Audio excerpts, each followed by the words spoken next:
Salam Pancasila. Salam Pancasila.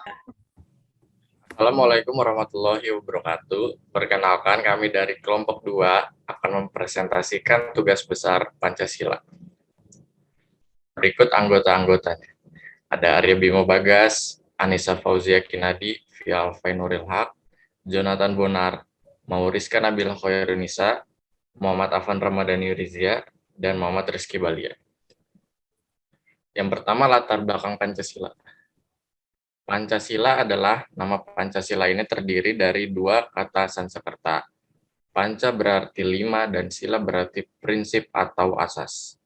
Pancasila merupakan rumusan dan pedoman kehidupan berbangsa dan bernegara bagi seluruh rakyat Indonesia. Selanjutnya dilanjutkan oleh Jonathan. Pancasila menurut Muhammad Yamin, Pancasila berasal dari kata panca yang berarti 5 dan sila yang berarti sendi, asas, dasar, atau pengaturan tingkah laku yang penting dan baik. Dengan demikian, Pancasila merupakan 5 dasar yang berisi pedoman atau aturan tentang tingkah laku yang penting dan baik. Menurut Soekarno, Pancasila adalah isi jiwa bangsa Indonesia yang turun-menurun sekian abad lamanya, terpendam bisu oleh kebudayaan Barat.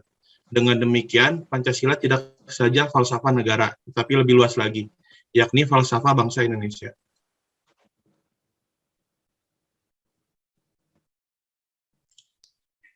Latar belakang undang-undang. Next. Undang-undang atau perundang-undangan UU adalah peraturan perundang-undangan yang dibentuk oleh Dewan Perwakilan Rakyat dengan persetujuan bersama Presiden. Undang-undang memiliki kedudukan sebagai aturan main bagi rakyat untuk konsolidasi posisi politik dan hukum, untuk mengatur kehidupan bersama dalam rangka mewujudkan tujuan dalam bentuk negara. Undang-undang dapat pula dikatakan sebagai kumpulan-kumpulan prinsip yang mengatur kekuasaan pemerintah, hak rakyat, dan hubungan di antara keduanya. Next. Berikut adalah hierarki peraturan perundang-undangan Republik Indonesia. Yang pertama ada UUD 1945, lalu ketetapan MPR, lalu UU atau Perpu, lalu peraturan Presiden, lalu peraturan Menteri, lalu peraturan daerah provinsi, dan yang terakhir adalah peraturan daerah kabupaten atau kota. Selanjutnya akan dijelaskan oleh teman saya. Oke, kejahatan pada media sosial. Saat ini media sosial menjadi salah satu tempat untuk seseorang berekspresi, mengeluarkan pendapat, bertukar opini, serta menjadi sarana diskusi. Dengan adanya kebebasan berpendapat ini bukan berarti bebas dilakukan apa adanya etika, tanpa adanya etika, melainkan harus menggunakan etika dalam bermedia sosial. Nah, kasus pencemaran nama baik. Akhir-akhir ini marak kasus-kasus hukum yang berhubungan dengan teknologi, yaitu internet dan media sosial, termasuk kasus pencemaran nama baik lewat media sosial internet. Hal ini disebabkan semakin bebasnya masyarakat dalam mengekspresikan pendapatnya melalui internet, dalam hal ini media sosial. Kasus pencemaran nama baik. Undang-undang yang mengatur pencemaran nama baik. Undang-Undang ITE yaitu pasal 27 ayat 3 UU ITE yang berbunyi, setiap orang dengan sengaja dan tanpa hak mendistribusikan dan atau mentransmisikan dan atau membuat dapat diaksesnya informasi elektronik dan atau dokumen elektronik yang bermuatan penghinaan dan atau pencemaran nama baik. Pasal 45 UU ITE yang berbunyi, 1.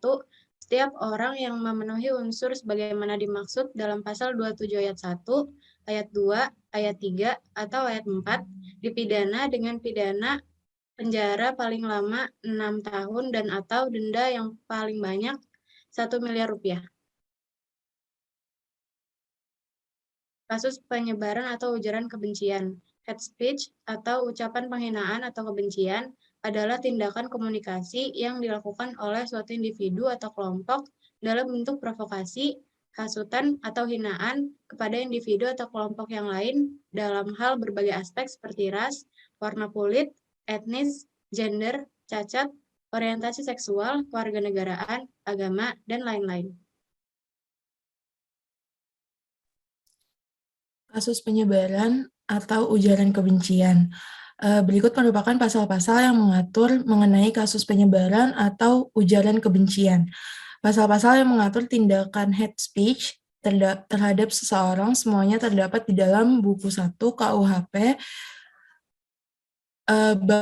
bab 16 khususnya pada pasal 310, pasal 311, pasal 315, pasal 317, dan pasal 318 KUHP. Sementara penghinaan atau pencemaran nama baik terhadap pemerintah, organisasi, atau suatu kelompok diatur dalam pasal-pasal khusus, yaitu yang pertama penghinaan terhadap kepala negara asing, diatur dalam pasal 142 dan pasal 143 KUHP. Yang kedua, penghinaan terhadap segolongan penduduk atau kelompok atau organisasi diatur pada pasal 156 dan pasal 157 KUHP. Yang ketiga, penghinaan terhadap pegawai agama atau pemeluk agama diatur dalam pasal 177 KUHP. Yang keempat, penghinaan terhadap kekuasaan yang ada di Indonesia diatur pada pasal 207 dan pasal 208 KUHP.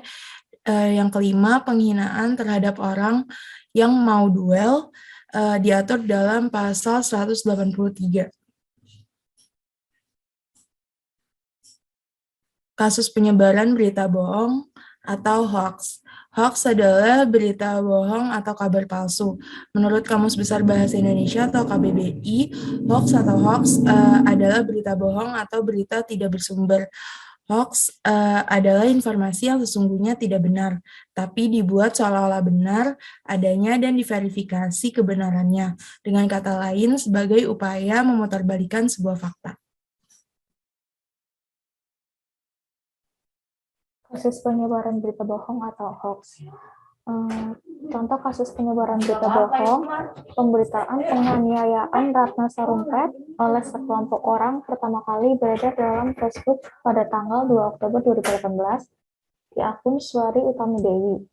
Unggahan itu disertai tangkapan layar atau screenshot pada aplikasi pesan WhatsApp yang disertai foto Ratna Sarumpait. Berdasarkan hasil penyelidikan kepolisian, Ratna diketahui tidak dirawat di 23 rumah sakit dan tidak pernah melapor ke 28 Polsek Bandung dalam kurun waktu 28 September sampai dengan 2 Oktober 2018. Saat kejadian yang disebutkan pada 21 September, Ratna diketahui tidak sedang di Bandung. Hasil penyelidikan menunjukkan Ratna datang ke Rumah Sakit Bina Estetika Menteng, Jakarta Pusat pada 21 September 2018 sekitar pukul 17.00 WIB. Undang-undang yang mengatur pencemaran nama baik, yang pertama ada pasal 28 ayat 1 Undang-Undang nomor 11 tahun 2008 tentang informasi dan transaksi elektronik atau UU ITE. Yang kedua, ada pasal 390 Kitab Undang-Undang Hukum Pidana atau KUHP, juga mengatur hal yang serupa walaupun dengan rumusan yang sedikit berbeda, yaitu digunakannya frasa menyiarkan kabar bohong. Lalu yang terakhir ada pasal 14 dan pasal 15 Undang-Undang nomor 1 tahun 1946 tentang Peraturan Hukum Pidana UU 1 tahun 1946 juga mengatur mengenai berita bohong.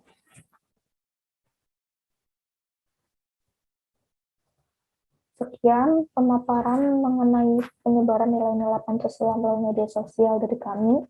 Apabila ada kata-kata, terima kasih atas perhatiannya. Selamat siang.